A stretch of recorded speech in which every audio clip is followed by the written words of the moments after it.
لہو معقبات من بین یدیہ، اس کے لیے پہرے دار اس نے مقرر کر رکھے ہیں تمہارے ان کے سامنے،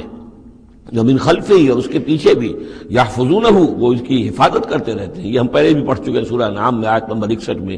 یرسل علیکم حفظہ، اللہ تعالیٰ تمہارے اوپر اپنی طرف سے محافظ بھیجتا ہے،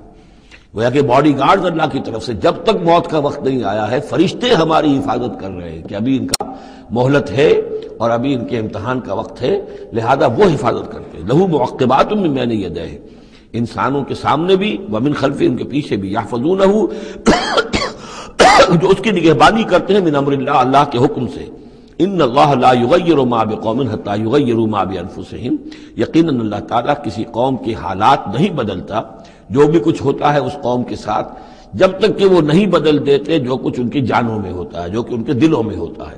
خدا نے آج تک اس قوم کی حالت نہیں بدلی، نہ ہو جس کو خیال آپ اپنی حالت کے بدلنے کا۔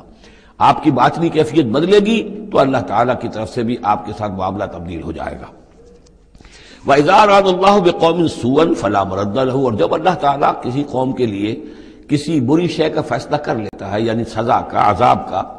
پھر اس کو لوٹانے والا کوئی نہیں ہے۔ وَمَا لَهُم مِّن دُونِهِ مِن وَالٍ، اور نہیں ہے کوئی بھی ان کے لیے اللہ کی طرف سے مددگار اور والی۔